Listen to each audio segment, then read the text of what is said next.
What is going on, guys, and welcome back to another very exciting video. In this video, we're going to be talking about one of my top holdings in my portfolio, and that is Alibaba stock. Alibaba has a lot of potential in front of it. We have seen the stock beaten down over the last year in a very significant way, but now there are announcements coming out that Alibaba is considering getting into the AI market. And we've seen a lot of Chinese companies come out over the last couple of weeks that they are going to invest into AI technology, and Alibaba is one of those. So in this video, we're going to get into how AI is going to affect Alibaba's overall business. That is going to be crucially important. But the second thing that is going to be very important that we are going to get into in this video is how is the Chinese government going to react to this technology? We've seen China in the past regulate a lot of Chinese businesses, so it's important to discuss how they are going to react to this new technology. So if you enjoyed the video, make sure you drop a like down below. And if you want to see more videos like this one, make sure you hit that sub button. First, let's jump into Alibaba's chart. So we can see that over the last 6 months, Alibaba is actually up almost 10%. From their 52-week lows,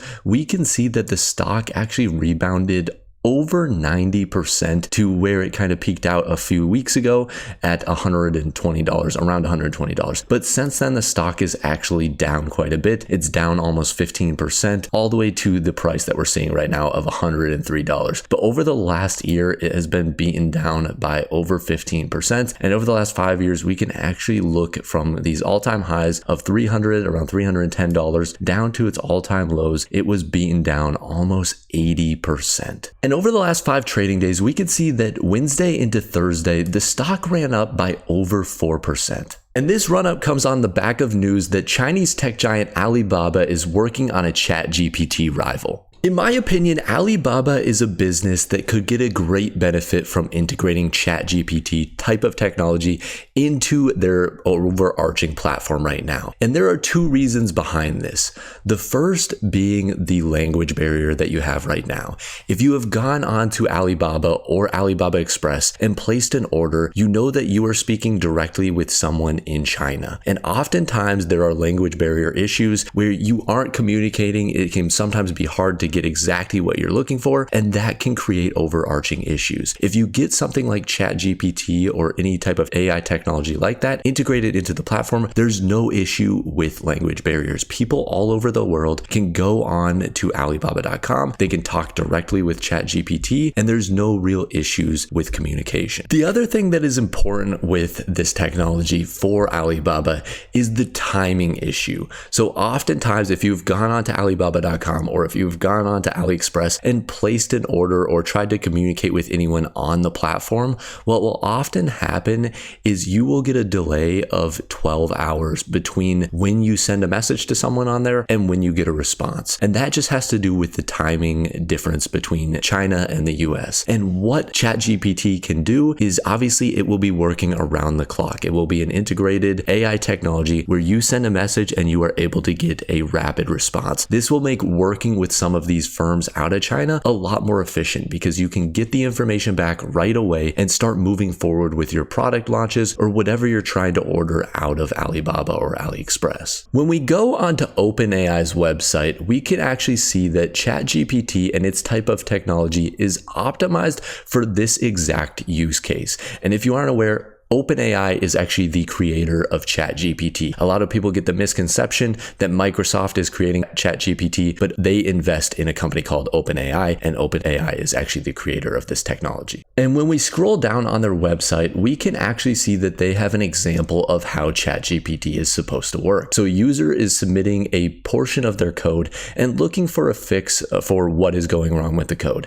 And ChatGPT responds, "It's difficult to say what's wrong with the code without more context. Can you provide more information about what the code is supposed to do and what isn't working as expected? Also, is this an entire code or just part of it?" And then the user responds, "It's just part of it and the error never surfaces, blah, blah, blah." And basically ChatGPT responds again with some sort of answer. I want to point out 2 things. The first one is what I have highlighted in red here. So it again mimics itself and says it's difficult to say without more information about what the code is supposed to do and what's happening when it's gets executed. So the user never really responds with, what's supposed to be happening. And I think ChatGPT kind of recognizes that and asks the same question. The only issue that I have with this is it is a almost mirror image of the original question. And oftentimes, when you are talking to a robot and they repeat themselves over and over again, you kind of get the sense that you're talking to a robot. So that is one thing that hopefully over time, they kind of fix, because again, rephrasing this question slightly so that the user,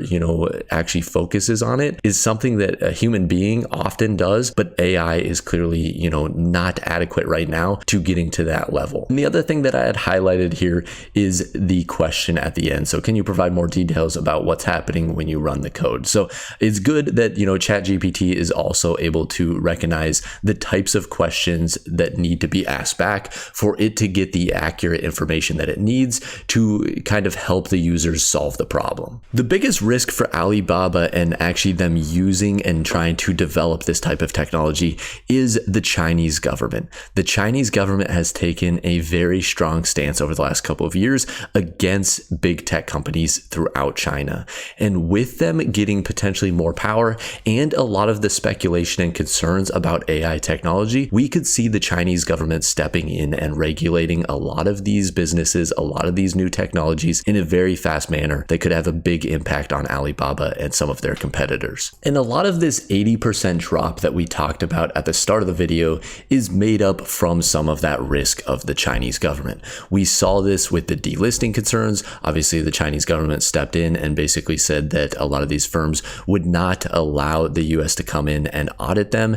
And then we saw that with a lot of the fines that have been levied over the last couple of years against these Chinese companies. So there's definitely a risk and a continued risk to not only the company and their success, but also to the stock price over time. In my opinion, I still do love Alibaba for the long term. I think this technology can integrate well into their platform. The biggest thing is how can they deal with the Chinese government? How can they work closely with them and make sure that their technology doesn't scare, a lot of the people in the government in terms of, overall how the technology is being developed and being integrated into everyday life, but also making sure that, the Chinese government is on board with their business practices. That's going to be huge, and that's going to help them drive a lot of success. I think, in my opinion, the two big players are going to be Microsoft and Google in terms of AI technology. And if Alibaba really, wants to spend the money developing this type of technology, again, I think it will help the business, but overall they could also, hold off and just purchase, something from a Microsoft or from a Google and get a relatively similar impact. So again, there's two sides to it. I don't think it's a bad thing to at least invest and learn about the technology at the very least. And then maybe if the Chinese government steps in and cracks down a little too much, they can kind of back off and just integrate someone else's technology into their platform. So again, all my opinion, make sure you are doing your own research. Make sure you are looking into these companies. Do not buy them just because some random guy talks about them on the internet. Do your own research and, decide if they are right for your portfolio. So overall, I hope you enjoyed the video. If you did, make sure you drop a like down below. And if you want to see more videos like this one, make sure you hit that sub button. And as always, guys, have a wonderful rest of your day.